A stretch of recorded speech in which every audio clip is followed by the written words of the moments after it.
আমাদের কিভাবে আমি মাছ ঝোল পাতুরি করি সেটা দেখাবো। দেখো, এটা হচ্ছে বড় সিলভার কাপ মাছ, পরিষ্কার করে ধুয়ে নিয়েছি। দেখো, পাতাও পরিষ্কার করে ধুয়ে নিয়েছি। আর কি কি মশলা দেবো তোমাদের দেখাচ্ছি। এই দেখো কি কি মশলা দিয়েছে, হলুদ, লঙ্কা, নুন সব একসঙ্গে নিয়ে তারপরে মেখে নেব। যেহেতু আমি এক হাতে ধরে করছি, আমি আর কি চামচে নিয়ে দেখাতে পারছি না, আমি আলাদা তুলে নিয়ে তারপরে তোমাদের দেখালাম। আর এই যে আদা রসুন পেস্ট অল্প করে দিয়ে দেবো, দিয়ে ভালো করে মেখে নেব। ভালো করে মাখিয়ে নিতে হবে। দেখো, ভালো করে মাখিয়ে নিলাম। এবার তেল দিয়ে দিতে হবে। তেলটা একটু বেশিই দিতে হবে, যেহেতু ঝোল পাতুরি তেলটা একটু বেশিই দিতে হবে।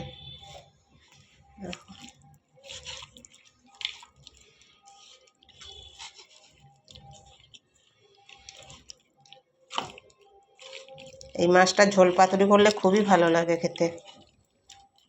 তোমরা একদিন করে খেয়ে দেখবে, খুব ভালো লাগে।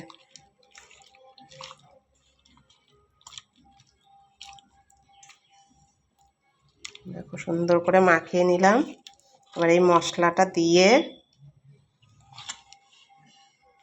দেখো মশলাটা দিয়ে, এই তেলের মশলাটা দিয়ে আমি এখানটায় দিয়ে দেবো।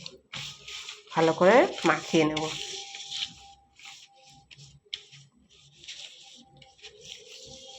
আর একটু তেল দিতে হবে।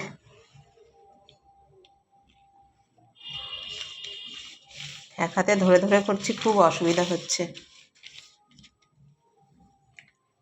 এখন সুন্দর করে মাছটা সাজিয়ে দেবো। দেখো,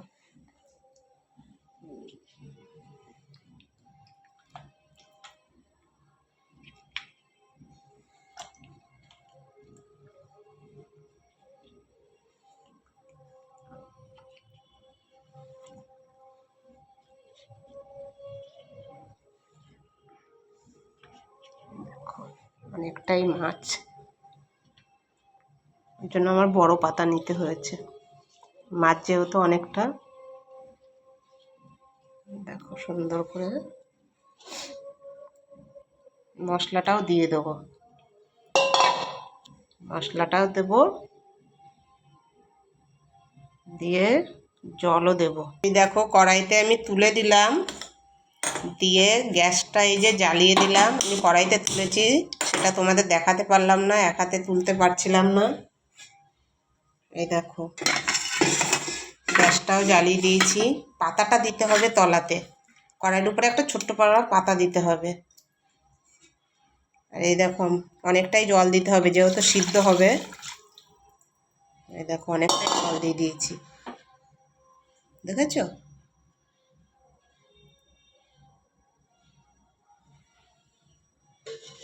এবার ঢেকে দিতে হবে, যেহেতু ওটা ফুটবে এখন। আবার পরে দেখাচ্ছি তোমাদের। এই দেখো বন্ধুরা, এবার ঢাকাটা তুলে দেখবো। দেখো, ফুটছে। আর একটু সব মাছগুলো উল্টিয়ে দেবো, যেহেতু এক পাশ হয়ে গেছে, আর এক পাশ এবার হবে। সব উল্টিয়ে দিতে হবে, কিন্তু আস্তে করে দিতে হবে, যাতে পাতাটা না ছিঁড়ে যায়। আলতোভাবে দিতে হবে। দেখো, সব মাছই আমি উল্টিয়ে দেবো এবার।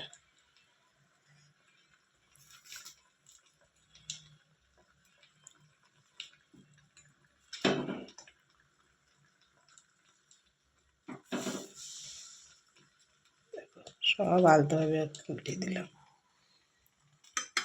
এবার আবার একটু ঢেকে দেবো। এখন দেখবো বন্ধুরা, এই সাইডটা হয়ে গেছে নাকি।